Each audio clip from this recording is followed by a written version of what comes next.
Welcome everybody, and thank you very much for coming. My name is Ricky Chan. I'm the Institute Coordinator for the Institute for Positive Psychology and Education, IPPE, and today I am coming from Camaragal country, and I'd like to acknowledge elders past, present and emerging for their continued custodianships of the lands and waterways in which we pass through today.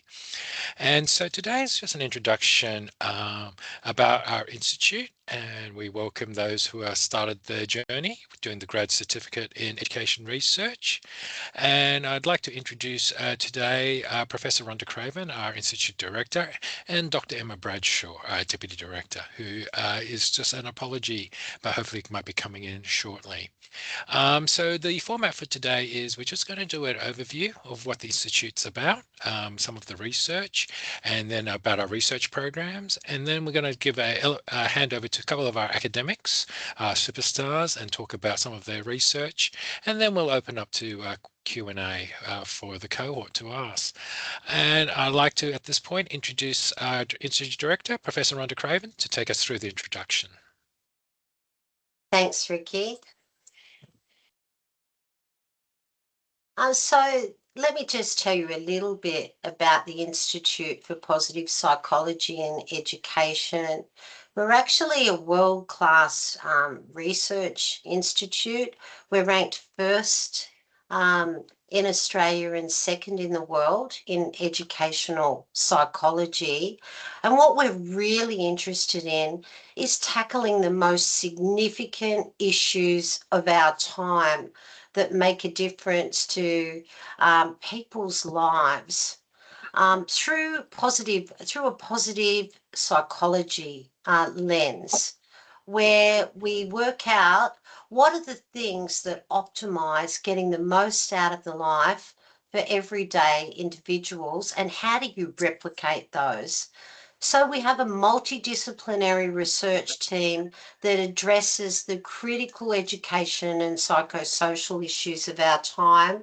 And what we work on is translating theory into effective policy and practice that results in making a real difference.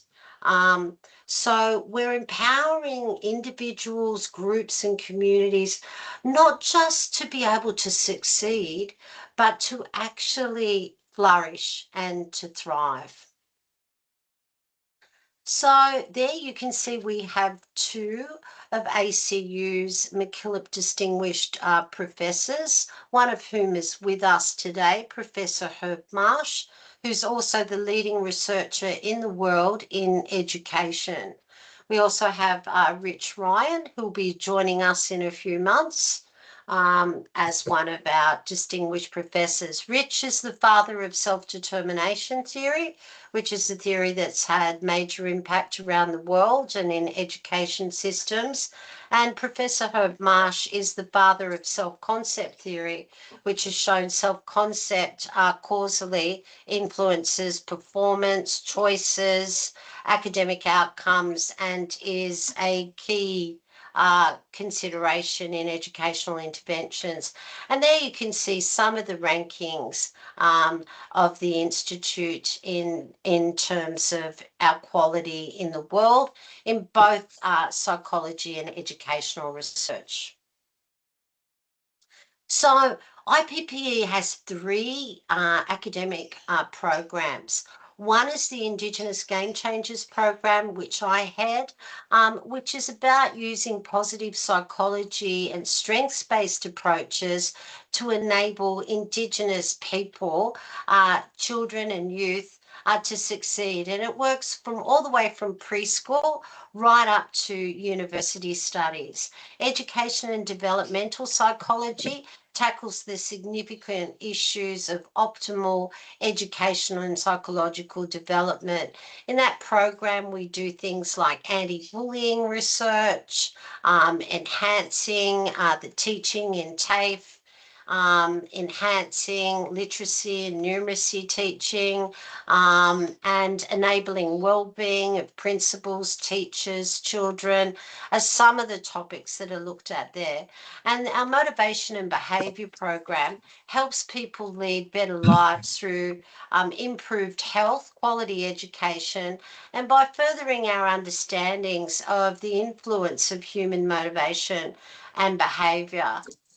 So Ricky, so the Indigenous Game Changers research program, that gives you a quick little look at it. We already know what enables Indigenous children and youth to thrive. And by the way, it's the same thing that enables non-Indigenous children and youth to thrive.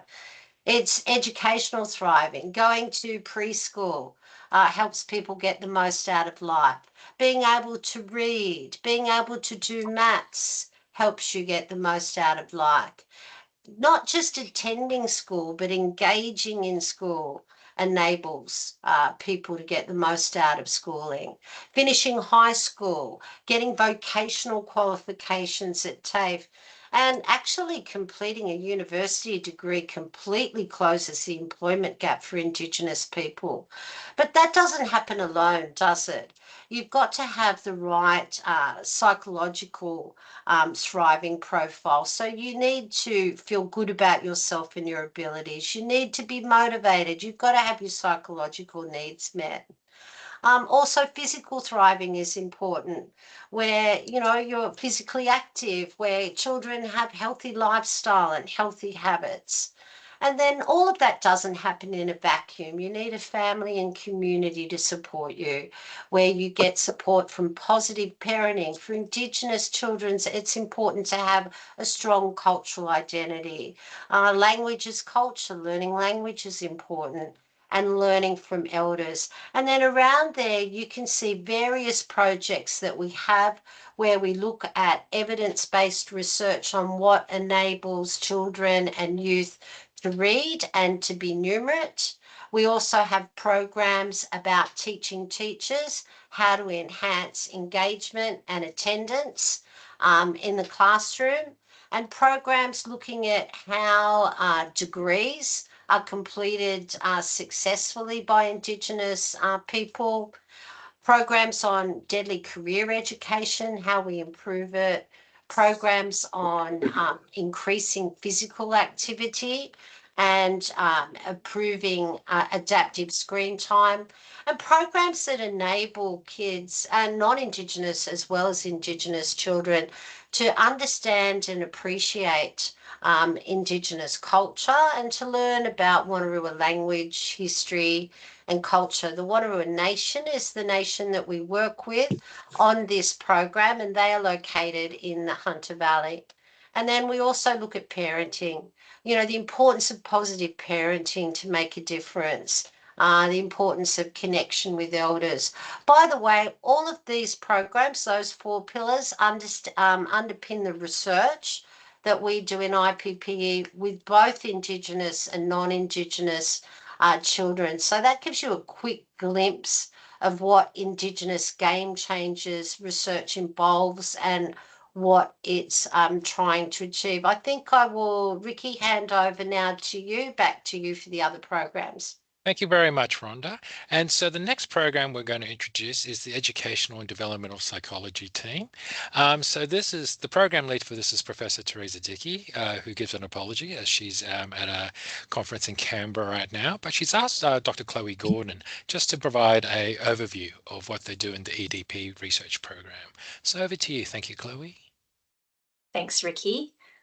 So some of you may already know me if you're enrolled in the literature review unit this semester. So our program is passionate about conducting high quality research that helps people flourish and in turn positively contribute to their communities. And our work includes intervention research, and we're fortunate to have some real statistical whizzes in our team who analyse large-scale, longitudinal and cross-country survey data. We conduct quite a broad array of research, as you can see there on the slide. Just a few examples of current projects include supporting principal wellbeing, developing and evaluating a podcast for parents around digital safety, and fostering a sense of belonging in classrooms for diverse learners. Do you want me to go into my own research spiel now, Ricky, or later? That's shortly as well. So I'll get Taryn to Later? introduce Sure. motivation behavior, and then Chloe Great. will come back and showcase her own research. Sure. Thank you, Chloe. And so I'm going to hand over now to Associate Professor Taryn Sanders, who leads the third research program of IPPE, which is motivation and behavior. Thank you, Thanks, Taryn. Ricky. I'm going to pop up some different slides. Hopefully you can see that. Motivation and behavior focuses on sort of 3 areas. So health, quality education, and human motivation. They sound like very distinct concepts, but when you start to dig deeper into each of these, you start to realize that they overlap quite a lot. So if you want to improve people's health, you realize quite quickly that a good pathway to do that is by improving their access and the quality of their education. If you want to change people, the way that people act, whether that's the way that they act in order to get education or how they act in terms of health, you need to understand why they do what they do, and that means understanding human motivation. So while these feel quite distinct, they end up overlapping quite a lot and become quite complementary. Our team can be split up kind of like this. So myself, Bridget Booker, Joseph Karachi, and Baljinder Sadra all kind of work in the health and technology space. We have interests in health promotion, such as physical education and promotion of physical activity in and outside of the classroom. Lots of interest in the role of screen time in children's lives and its impact on their health, their education, and their well-being. And Joseph and Baljinder in particular are quite interested in artificial intelligence and the way that it might be used to build personalized and targeted interventions that can tailor psychological and educational strategies to individuals. In terms of quality education, we're lucky to have 2 superstar researchers in this program as well. So John Marshall Reeve is one of the top 10 education researchers anywhere in the world, along with Dr. Haring Yang. And they're quite interested in ways that you can improve teaching quality and student motivation, with a particular focus on psychological constructs like autonomy supportive teaching. And then lastly, we have the focus on human motivation. So this includes Rich Ryan, as Rhonda mentioned, and Dr. Emma Bradshaw. And they have a particular interest in advancing psychological theory, and so better understanding why people do what they do, and also examining life goals or aspirations and their links to well-being. I'm going to hand back to you now, Ricky. Thanks very much, Taryn. And so now we're just going to go, sorry, I'm just trying to get this presented again.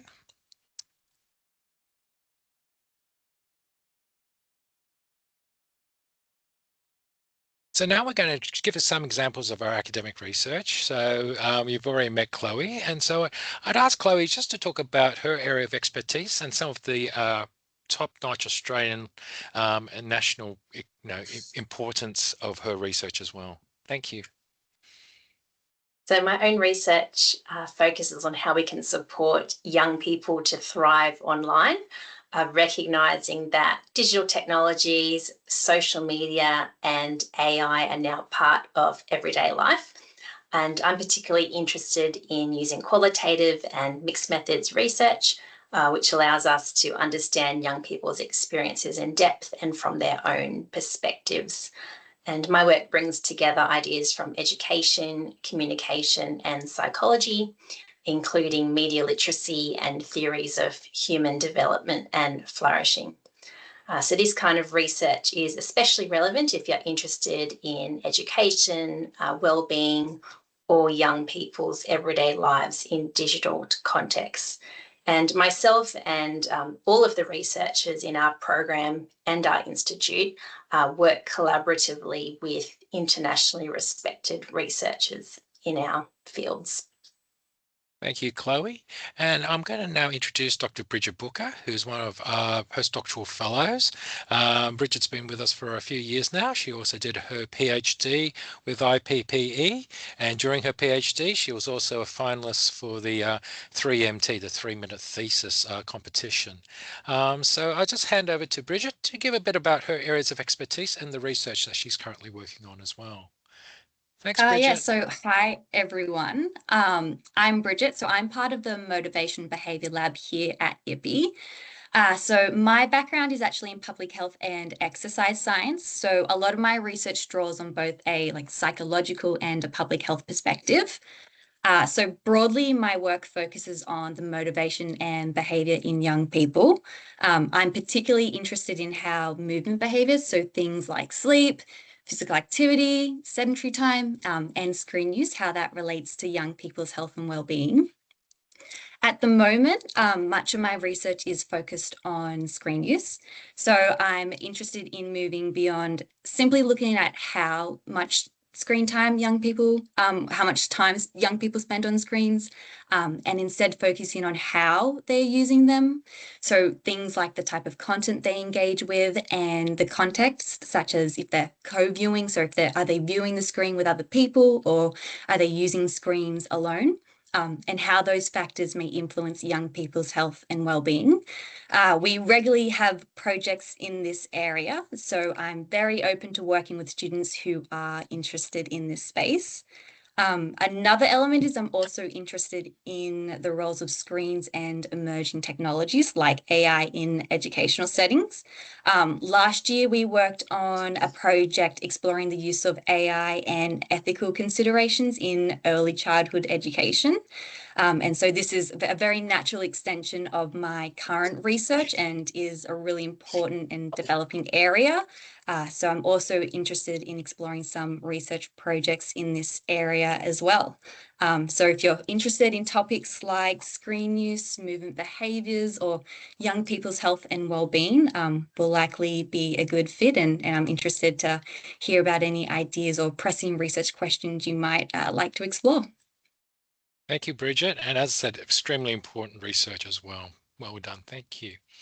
So in terms of how IPPE contributes to the Graduate Certificate in Education Research, as some of you have already met, Chloe, who does some of the lit review and some of the theoretical units that contribute to semester one, we are, our main focus is helping out with the Capstone research projects, which is in semester two. So with our academics, they would explain to you some of our research methodologies, and some of our academics are some of the best in the world in qualitative research, some are quantitative research, and people like Chloe and a few of our other academics are also what we call mixed method researchers. And so they could give you a practical understanding of how your interests and your topics can be done in the context of a capstone research project. In terms of our research topics, you've just been given an overview of some of our research programs: Indigenous game changers, educational developmental psychology, as well as our motivation behaviors teams. And we want to make sure that your interests align with the abilities and the expertise of our own research programs, our academics, and our projects as well.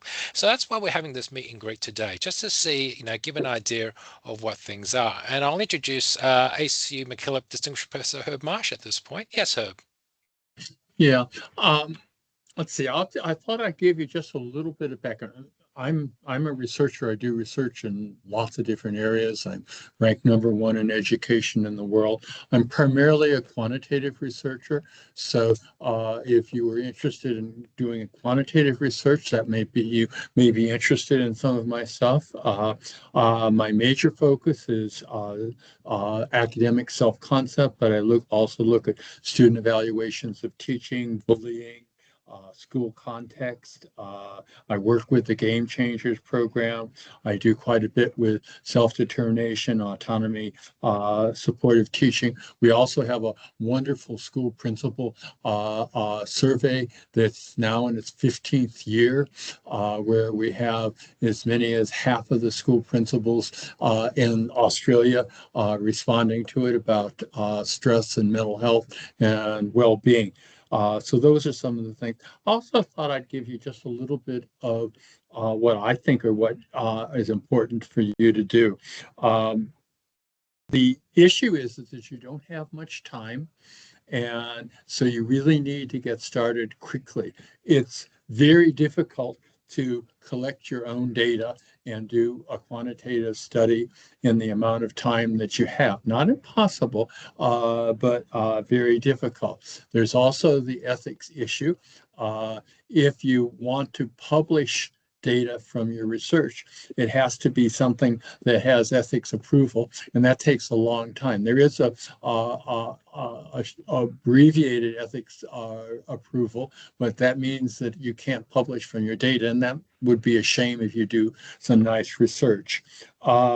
In terms, also, it's another option is to do research on secondary database. So there's lots of secondary databases that you could look at, and you could do research based on those. Two big ones that I work with a lot is the PISA database and the TIMS database. And you can go online and get the constructs that are being measured there. And if you wanted to do something with either of those databases,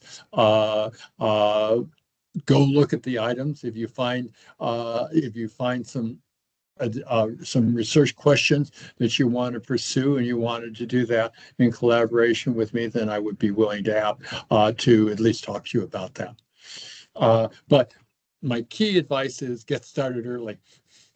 Thank you, Herb. And that's why we're having this conversation now. So the research capstones projects don't start till semester 2.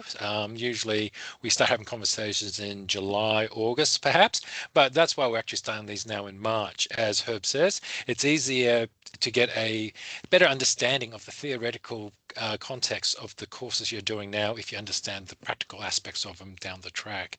And so we also want to make sure that we are looking into a pipeline into the PhD program, especially for IPPE and for other institutes and centres.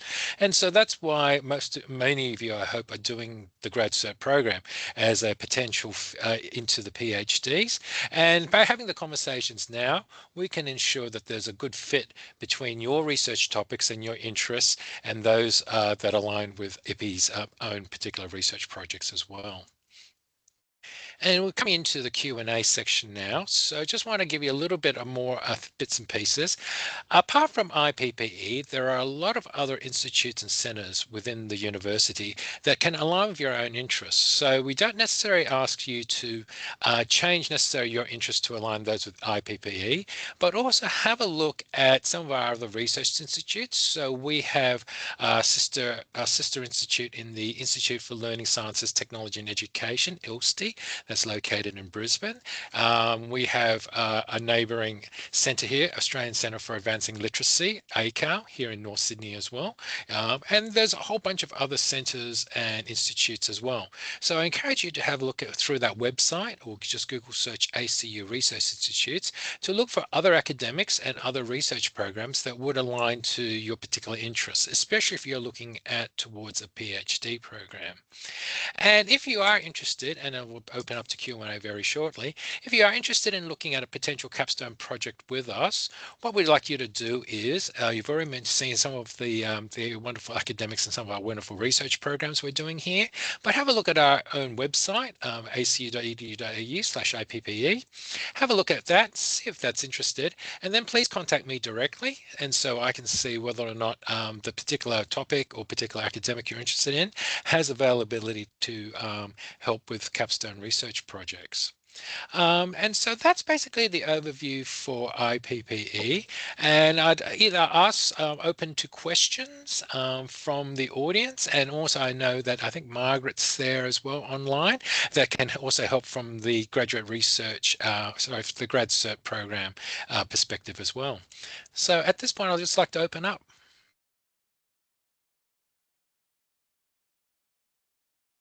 Any questions? While there's anything, Margaret, is there anything you wanted to add from a graduate cert perspective? And you're on mute. Sorry. What I was just going to add is that we are so fortunate to have so many very qualified, very well regarded internationally, nationally researchers here available in all of our ACU and affiliated centres and institutes. And if you've heard anything today that inspires you, then you know that you'll be working with some of the best. And I encourage you to give it early thought. I like the comment that we want to get ahead. What we want to do this year is get your thinking early so that you don't get to semester 2 and then start thinking about your capstone, because you will have lost some grounding in that. You could have been ready to tackle the issues early, and that is so helpful in getting your capstone completed on time and well. So thank you to all of the presenters this morning. They certainly have demonstrated to you that they are second to none in their fields, and that you'd be in good hands with them as your supervisors. As you heard some more last week, and similarly, we're always astonished at the standing of our colleagues. So you're in good hands.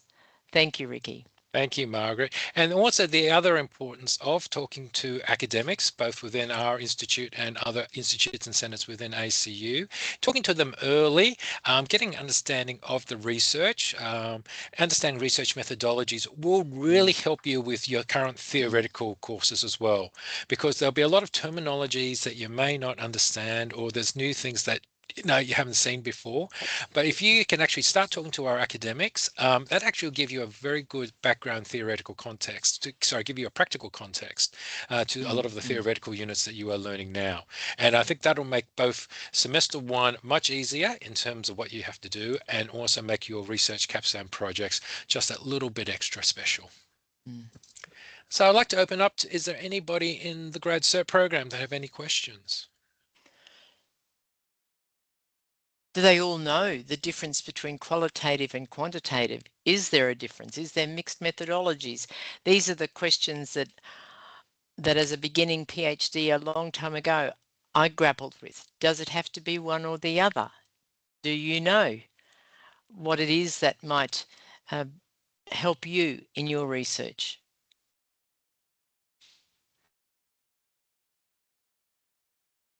I think Margaret. Sorry.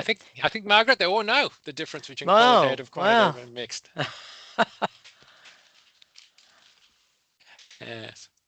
And also, as I said, this is also being recorded. So for those of you who have receiving this recording and listening for the first time, again, you are more than welcome to reach out to us as well.